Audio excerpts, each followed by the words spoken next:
दोस्तों, कभी कैंची के ऊपर नेल पॉलिश लगाई है? नहीं लगाई तो अब लगाइएगा।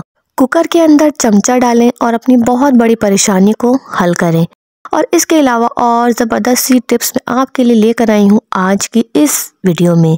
तो ज़बरदस्त और यूज़फुल टिप्स के लिए इस वीडियो को पूरा देखिएगा, स्किप मत कीजिएगा, वरना कोई भी एक टिप आपसे मिस हो गई तो मुझे बहुत बुरा लगेगा, क्योंकि मैं ये सारे टिप्स आप लोगों के लिए ही तो लाती हूँ। तो चलिए फिर वीडियो को स्टार्ट करते हैं। और मेरे चैनल पे अगर आप न्यू हैं तो चैनल को सब्सक्राइब जरूर कर दीजिए।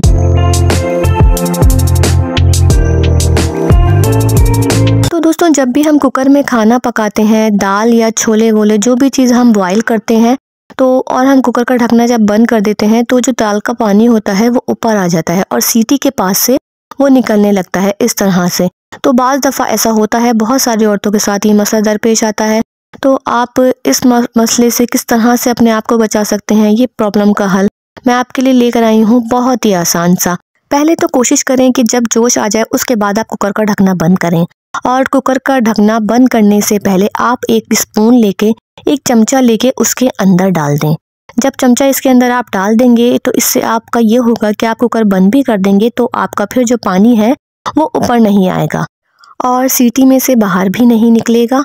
और जो किचन में जो मैस और गंदगी वगैरह हो जाती है, कुकर गंदा हो जाता है, तो वो उससे भी आप बच सकेंगे। तो अब जब मेरे कुकर में देखें दाल में मेरे जोश आ गया है, इसके बाद अब मैं कुकर का ढकना बंद करूंगी। मैंने इसके अंदर चमचा डाल दिया है और कुकर का ढकना बंद करने के बाद मैं इसके ऊपर सीटी लगा दूंगी। और जब ये सीटी मेरी बजने लगेगी तो फिर मैं उसके बाद आपको दिखाती हूँ कि मेरे अगर सीटी में से पानी निकल रहा है या नहीं। जी, तो ये देखें, सीटी मेरी बजना शुरू हो गई है और आप देख सकते हैं कि मैंने जो दाल अंदर बॉयल करी है, दाल का कोई पानी भी ऊपर से नहीं निकल रहा। तो नेक्स्ट ज़बरदस्त सी टिप ये है कि फोर्क तो हर किसी के घर में होते हैं और कभी कभी ऐसा होता है कि हमारा दसपना टूट जाता है या धोने के लिए हमने डाला हुआ होता है, या कभी ऐसा होता है कि हम रख के भूल जाते हैं, मिर्च वगैरह वॉश करती हैं तो वो रख देती हैं। तो आपको ऐसा प्रॉब्लम होती है जब आप रोटी पकाने खड़े होते हैं, रोटी तवे पे पड़ी होती है और हमारा दसपना नहीं मिल रहा होता। तो हम किस तरह से एक छोटा सा, एक ज़बरदस्त सा दसपना बना सकते हैं अपने घर में। आप 2 फोर्क्स लेकर और फोर्क के पीछे ना कांटों वाले हिस्से पे आप रबर बैंड्स को लगा दें। टाइट करके रबर बैंड्स को आप 2-3 तरह से बल देके रबर बैंड को बंद कर दें। एक रबर बैंड से काम नहीं हो रहा तो आप 2 रबर बैंड भी अप्लाई कर सकते हैं। यकीन जानिए कि इतना ज़बरदस्त दसपना बनता है, इसको मैं खुद अपने पर्सनली यूज़ कर चुकी हूँ। जब भी मैं ये टिप आप लोगों के साथ शेयर करूँगी, बहुत ज़बरदस्त सा। और ये ना समझे कि लूज़ हो जाता है तो ख़राब हो जाता है, इससे ग्रिप में नहीं आती रोटी। ये बहुत ज़बरदस्त ग्रिप में रोटी आती है। देखिए कितना ज़बरदस्त आगे से बना है। ये टाइट होता है और आपको ये ना समझें कि आप ये लूज़ हो जाएगा, ख़राब हो जाएगा और रोटी ग्रिप में नहीं आएगी। ये बहुत ज़बरदस्त दसपना बनता है और रोटी बहुत ज़बरदस्त इसमें ग्रिप में आती है। तो यकीनन ये एक बहुत छोटी सी टिप है और बहुत आसान सी है, लेकिन बहुत ही ज़्यादा यूज़फुल है। आप ज़रूर ट्राई करके देखिएगा और मुझे बताइएगा कि आपका एक्सपीरियंस कैसा रहा। तो चलते हैं नेक्स्ट टिप की तरफ। जी, तो प्याज हर किसी के घर में होती है और हम आजकल देख रहे हैं कि मौसम ऐसा है, बारिशों का, सर्दियों का मौसम। जब सर्दियां जा रही होती हैं तो मौसम चेंज हो रहा होता है और बच्चों में नज़ला, ज़ुकाम, खांसी ये एक आम हो जाता है। तो हर माँ परेशान होती है तो अपने बच्चों को कि इस बदलते मौसम से किस तरह बचाएं।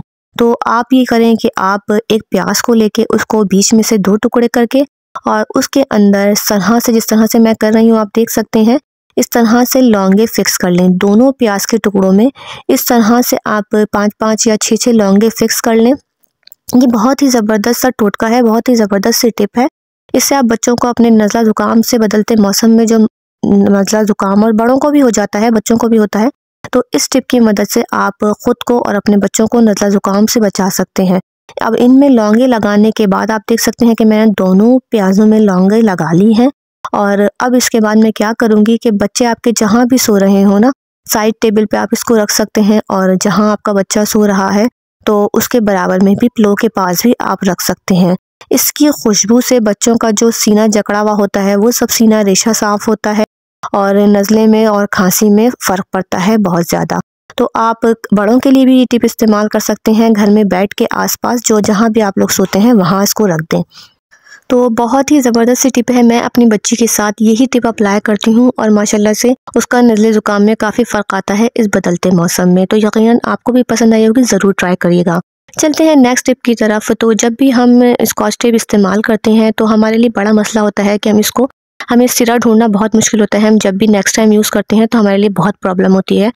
तो मैं आज आपको इसकी बहुत छोटी सी और बहुत आसान सी ज़बरदस्त सी टिप बता रही हूँ। जितना आपको टेप चाहिए आप अपने यूज़ के लिए निकालें, काटें, और जितना मुझे चाहिए देखिए मैंने इस तरह से इसको काट के निकाल लिया। और उसके बाद आप क्या करें कि ये जो टेप का जो सिरा आपका बचा है ना, इसको आप थोड़ा सा करके अंदर की तरफ ऐसे करके फोल्ड कर दें। अब इससे ये होगा कि जब भी आपको नेक्स्ट टाइम ज़रूरत पड़ेगी तो आपको ये बहुत आसानी से इसका सिरा मिल जाएगा और आप परेशान नहीं होंगे इसको ढूंढने के लिए। यकीनन बहुत परेशानी होती है, मैं जानती हूँ, जब हम काम के लिए निकालते हैं तो टेप का सिरा नहीं मिल रहा होता, बहुत परेशान होते हैं। तो ये टिप आप इस्तेमाल करेंगे तो इससे आपको बहुत आसानी से फ़ौरन से इसका सिरा मिल जाएगा और आप आराम से टेप को यूज़ कर सकेंगे। बहुत ज़बरदस्त टिप है, ज़रूर ट्राई करिएगा। जी, तो कभी आपने नेल पॉलिश कैंची पे लगाई है? अगर नहीं लगाई तो अब ज़रूर लगाइएगा। जी, तो नेल पॉलिश बहुत आसान कर देगी आपके एक काम को। कैंची की धार हमारी अक्सर ख़त्म हो जाती है घर में और हम बड़े परेशान होते हैं, फ़ौरन मार्केट जाने का टाइम नहीं होता, काम करना होता है। ये देखिए मेरी कैंची, इसकी धार मैं आपको दिखा दूँ कि ये कितनी कम है और ये कपड़ा नहीं काट रही। तो जो टिप मैं आपको अब बताने वाली हूँ ना, कि उसकी मदद से आप अपनी कैंची में बहुत ज़बरदस्त धार लगा सकते हैं और फ़ौरन मार्केट भागने की झंझट से भी बच सकते हैं। आप क्या करें कि नेल पॉलिश का पीछे का जो हिस्सा होता है ना, खुरदुरा सा पार्ट, आप इसको अपनी कैंची के ऊपर रब करें। खुरदुरे पार्ट को उल्टा करके कैंची के ऊपर इस तरह से इसकी धार की कोनों के ऊपर आप जल्दी जल्दी से रब करें और 5 मिनट तक रब करने के बाद आप देखेंगे कि आपकी कैंची में कितनी ज़बरदस्त धार लग गई है। मैं आपको दिखा रही हूँ, आप देख सकते हैं कि मैं किस तरह से इसको कर रही हूँ। आपने बिल्कुल इसी तरह से इसको नेल पॉलिश के पीछे के हिस्से को अपनी कैंची के ऊपर फेरना है और इसके बाद आप देखेंगे कि कैंची की धार मेरी कितनी ज़बरदस्त हो गई है। ये डबल कपड़ा भी अब काटेगी। आप ये देखें, मैं आपको कट करके दिखाऊं, ये देखें कितना ज़बरदस्त, ये कितनी आराम से कैंची कपड़ा काटने लगी है। उस वक्त कैंची जो थी मेरी कपड़ा चबा रही थी, काट नहीं रही थी। अब इसकी धार इतनी तेज़ हो गई है, ये देखिए डबल कपड़ा भी काट रही है। आप 5 मिनट तक रब करेंगे और आप देखेंगे कि आपकी कैंची की धार कितनी ज़बरदस्त हो जाती है।